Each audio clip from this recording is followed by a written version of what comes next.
मैं जानबूझकर हिंदी में कर रही हूं, क्योंकि ये विषय ही ऐसा है कि यहाँ पे बात करने वाले, बोलने वाले लोग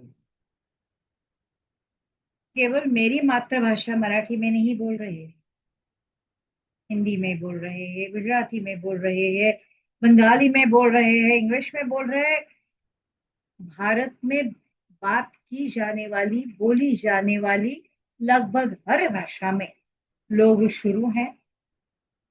किसके खिलाफ? हमारे राज्यकर्ताओं के। क्यों? कुछ लोग बोलते हैं ये लोग करप्ट है, कुछ लोग बोलते हैं ये लोग भारत का सत्यानाश कर रहे हैं। ठीक है, मैं किसी भी व्यक्ति का जो भी उसकी सोच होगी उसके बारे में मैं कुछ भी नहीं कहूंगी। ऊपर वाले ने आपको मुंह दिया है बोलने के लिए, आप बोल रहे हो। ऊपर वाले ने आपको बुद्धि दी है सोचने के लिए, आप सोचोगे। जरूरी है, सोचना और बोलना बहुत जरूरी है। लेकिन याद रखो कि हर कृति में जब जिम्मेदारी आती है तभी जाके वो कृति जो है वो समाज के हित की हो। यदि किसी भी कृति में जिम्मेदारी ना रहे तो उस कृति से अगर कुछ होता ही है तो वो समाज की केवल और केवल हानि। और मुझे लगता है कि जिन लोगों ने राजपाट पे बैठ के भूतकाल में समाज की, हमारे भी भविष्य की हानि की थी, उन्हीं लोगों की बातों में आकर या फिर उसी सोच के अनुयायियों की बात में आकर यदि आप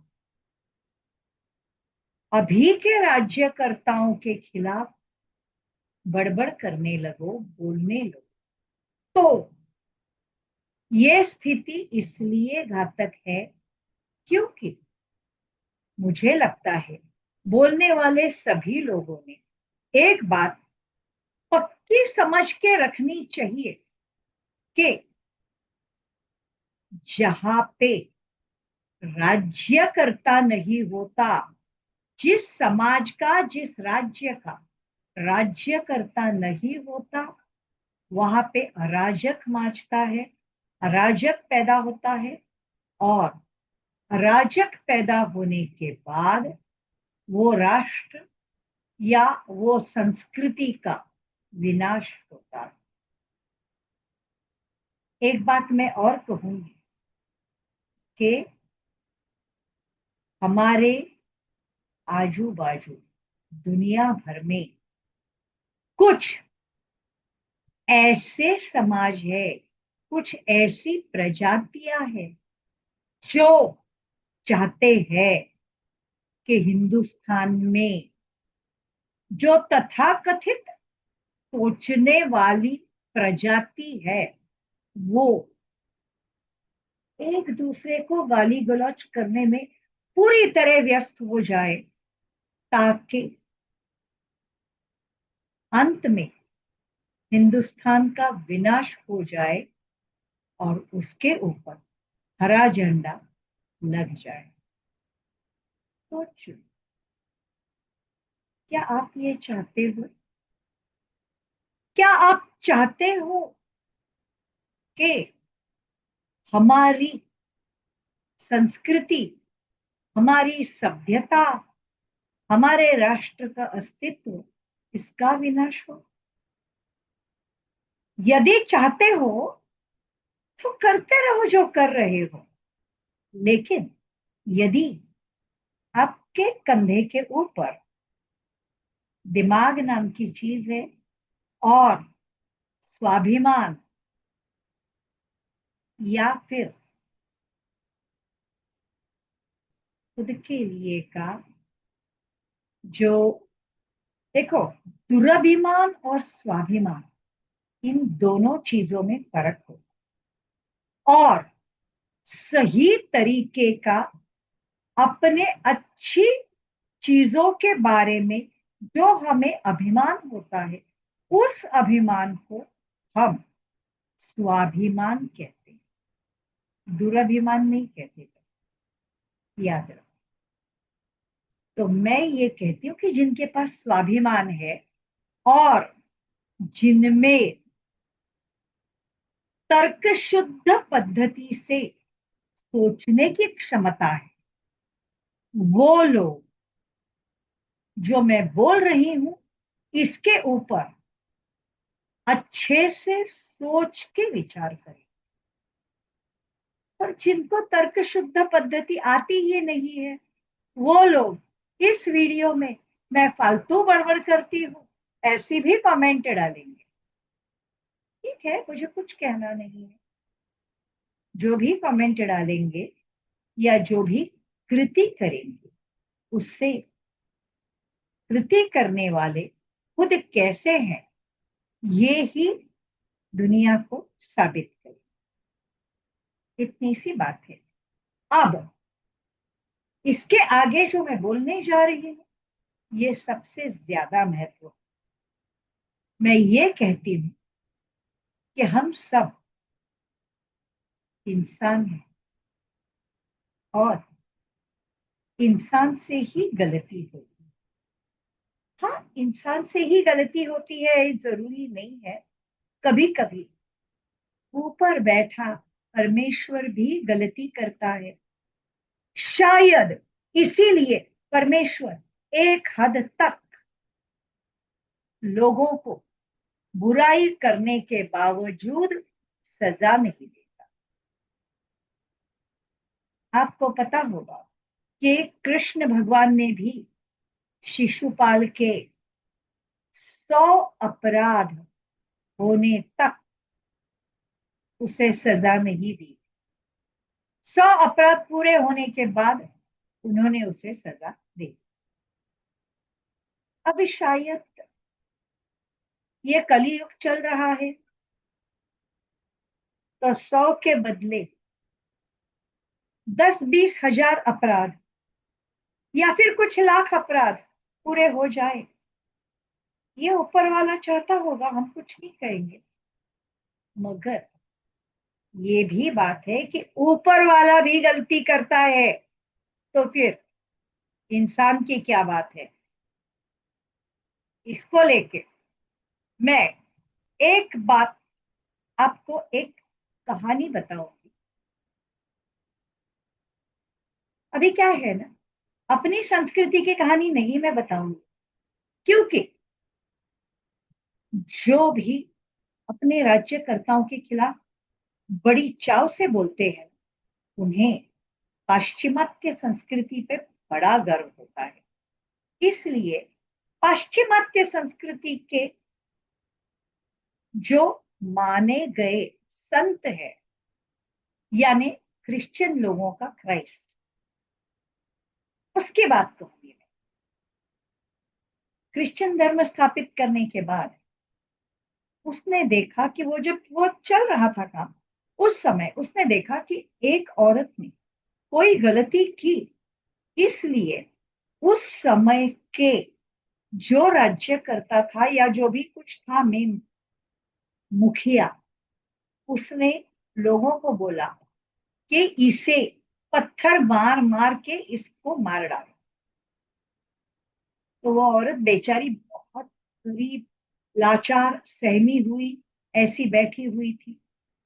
लोग उसे पत्थर मार रहे थे, क्राइस्ट वहां से गुजर रहा था। तो उसको जब लोगों ने, उसने जब देखा, तो उसने लोगों को बोला रुको। तो बोले क्यों, हमें तो बोला गया है इसको पत्थर मारो।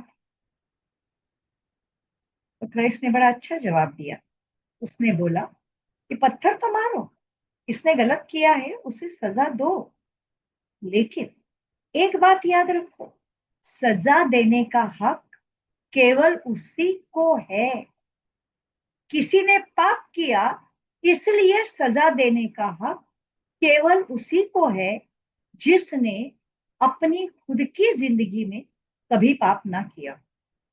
अभी आप लोगों में से जिसने भी जिंदगी में कभी भी पाप नहीं किया है, ऐसी व्यक्ति इस औरत को पत्थर मारेगी।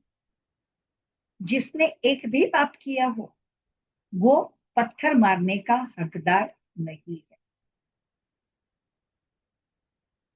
अब ये बात बोलने के बाद उठे हुए सारे हाथ नीचे हो गए, उठाए हुए सारे पत्थर हाथ से छूटकर जमीन पे गिर गए, और सारे लोग अपनी मुंडी नीचे करके वहां से निकल गए। उस औरत ने आके क्राइस्ट के पांव छुए और बोली कि मैंने नहीं सोचा था कि मुझे कोई भी बचा लेगा। मेरे हाथ से गलती हुई है, ऐसा इनका कहना है, लेकिन जो गलती मेरे साथ हुई, मेरे हाथ से हुई है, उस गलती में मेरे साथ वो गलती करने वाला इनमें से ही एक इंसान था, लेकिन उसको नहीं लगता है उसने गलती की। गलती केवल मेरी दिखती है। अब मैं यही सोच रही थी कि मैं गांव छोड़ के किसी और गांव में चली जाऊं, लेकिन उतने में मुखिया ने मुझे ये सजा दी। तो उसके बाद में क्राइस्ट ने उसको बोल दिया कि ठीक है बहन जी, अभी आप, सब लोग निकल गए हैं, अभी आप जा सकते। ये कहानी क्यों बताई मैंने? मैं यही कहूंगी कि राज्यकर्ताओं ने गलती की है, ठीक है, राज्यकर्ताओं ने गलत निर्णय लिए हैं, हाँ लिए हैं। राज्यकर्ताओं ने घूसखोरी भी की होगी, हाँ की है। जो भी किया है, मुझे कुछ नहीं कहना है, मुझे डिटेल्स में घुसना ही नहीं है। मुझे इतना ही कहना है कि इन चीजों के बारे में बोलने का हक बोलने वाले को तभी प्राप्त होगा जब उसने खुद कोई गलती ना की। यदि उसके भी हाथों से गलती हुई है, तो वो सामने वाले को गलती की सजा देने का हकदार नहीं होता। ये बात पक्की ध्यान में रखो। और दूसरी बात ध्यान में रखो कि जो जिन लोगों ने अपना नाकारापन वर्षों से सिद्ध किया है, दिखा ही दिया है, ऐसे लोगों के बारे में जो भी बोलना है बोलो, जो अभी राज्यकर्ता नहीं है, ऐसे लोगों के बारे में जो बोलना है। लेकिन जो लोग आज की तारीख में राज्यकर्ता बन के काम कर रहे हैं, उनके बारे में बोलना ही है, तो तब बोलो जब तुम उनसे बेहतर ऑप्शन दुनिया के सामने, समाज के सामने लाकर, यदि तुम में हिम्मत है, तो तुम ये कहो कि अभी के राज्यकर्ता में दम नहीं है अच्छे से कारोबार करने का।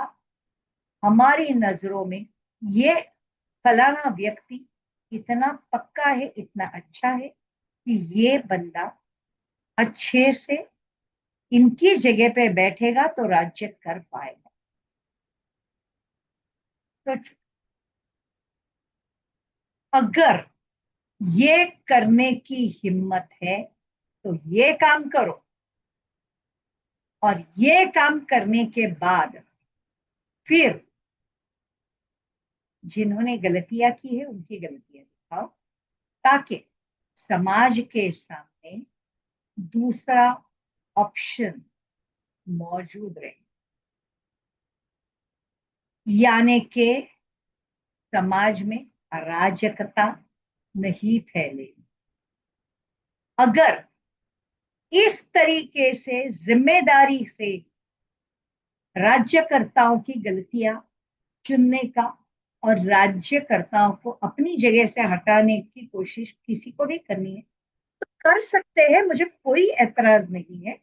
मगर एक हाथ जोड़ के विनती है, विनती ये है कि हमारे राष्ट्र की परंपरा हजारों साल पुरानी है, हमारी संस्कृति हजारों साल पुरानी है। अराजकता मचाकर इस संस्कृति का विनाश मत करो, क्योंकि यदि आपने इस संस्कृति का विनाश किया तो समझ लो मेरा कुछ नहीं जाएगा, आपके ही भविष्य की वाट लग जाएगी, आपके ही भविष्य का सत्यानाश हो। मैं अपने भविष्य के बारे में नहीं चिंता करती हूँ, क्योंकि हम तो फकीर है भाई,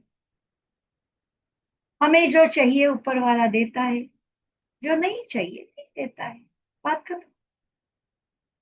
इसलिए मुझे मेरे कल की चिंता नहीं होती है, लेकिन जिनको उनके कल की चिंता होती है ना, वही ऐसी सब बातें करते रहते हैं। इसलिए बोलती हूँ कि यदि तुम्हें तुम्हारे कल की चिंता करनी है तो ऐसी बातें करना फिजूल है, क्योंकि ऐसी बातें करना घातक है, उससे तुम्हारा ही विनाश होने वाला। और मुझे लगता है कि कोई भी सोचने वाला व्यक्ति खुद का विनाश नहीं है। इसलिए मेरी विनती है वापस कि आगे से राज्यकर्ताओं को गालियां बकने के पहले सोचो, ये जो मैंने बताया है उसके बारे में सोचो, और उसके बाद में सही पर्याय पैदा करो। पहले एक राज्यकर्ताओं को हटाना है तो उससे बेहतर राज्यकर्ता पैदा करो या खुद बनो, और उसके बाद में सामने वाले की गलतियां दिखाने के लिए खुद काम हो। सोचो इसके ऊपर। धन्यवाद।